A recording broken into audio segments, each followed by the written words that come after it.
తల్లికి వందనం కార్యక్రమానికి సంబంధించి ప్రభుత్వం ప్రారంభించింది.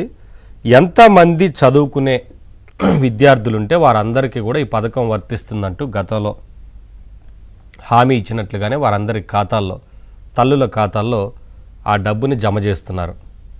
ఎవరైతే ఇద్దరు పిల్లలు చదువుకుంటే ఆ ఇంట్లో ఇద్దరికి, ముగ్గురు చదువుకుంటే ముగ్గురికి, నలుగురు చదువుతున్న వారు కూడా ఉన్నారు. వారికి వారి ఖాతాల్లో ఆ డబ్బు జమ అయింది. మాట్లాడటం కూడా మనం చూసాము.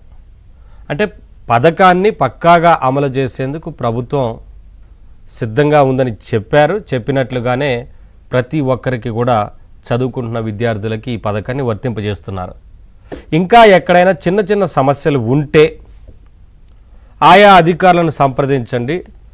ఆయా మండలంలో కానీ లేదంటే ఆ గ్రామానికి సంబంధించి కానీ అధికారులను సంప్రదించి సమస్యలుంటే పరిష్కరించండి. వెంటనే ఆ పథకాన్ని అమలు చేస్తాము, ఖచ్చితంగా ప్రతి ఒక్కరికి కూడా అందే రకంగా చూస్తామంటూ ప్రభుత్వం హామీ ఇచ్చింది. అదే రకంగా ముందుకు వెళ్తున్నారు. ఇప్పటికే చాలా ఖాతాల్లో డబ్బు జమ అయింది.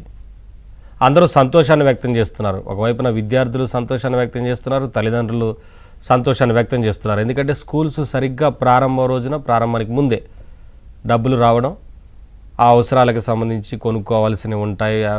వాటికి అన్నిటికి కూడా ప్రభుత్వం వెంటనే డబ్బులు అందివ్వడంతో అందరూ సంతోషాన్ని వ్యక్తం చేస్తున్నారు. రాష్ట్ర వ్యాప్తంగా కూడా ఒక పండుగ వాతావరణం నెలకొందని చెప్పాలి.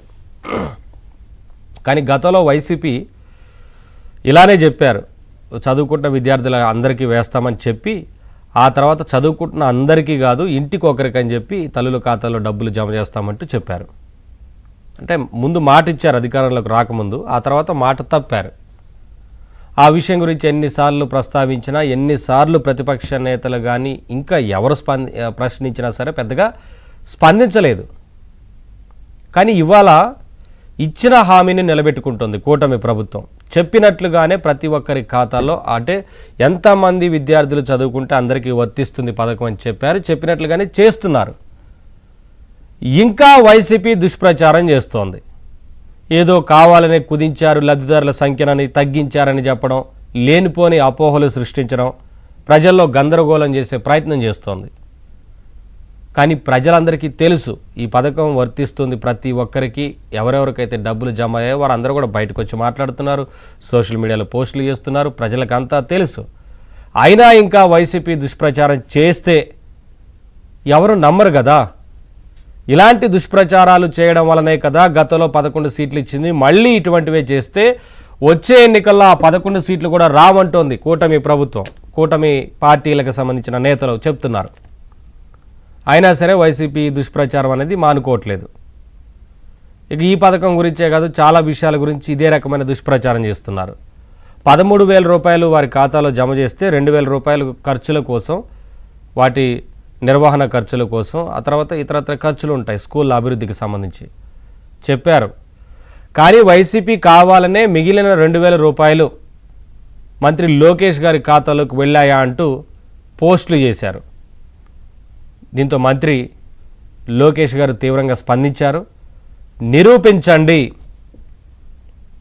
ఒక్క రూపాయి అయినా చేరింది తన ఖాతాలో కానీ నిరూపించండి. 24 గంటల్లో నిరూపించాల్సిందే, నిరూపించకపోతే ఖచ్చితంగా చర్యలు తీసుకుంటామంటూ సవాల్ విసిరారు. సవాల్ విసిరి 24 గంటలు అవుతోంది. ఇప్పటి వరకు ఒక్క ఆధారాన్ని కూడా వైసీపీ చూపించలేకపోయింది. కేవలం ఆరోపణలే తప్ప ఎక్కడా కూడా ఒక్క ఆధారం కూడా లేదు. మరి 24 గంటల సమయం ఇచ్చారు, ఆధారాలతో సహా ముందుకొస్తే రమ్మని చెప్పారు, సవాల్ చేశారు, ఎందుకు రాలేకపోయారు అని వాళ్ళు అడుగుతున్నారు. దానికి సమాధానం లేదు. ఇంకా దుష్ప్రచారం చేయడానికి మాత్రం సమయం తీసుకుంటారు.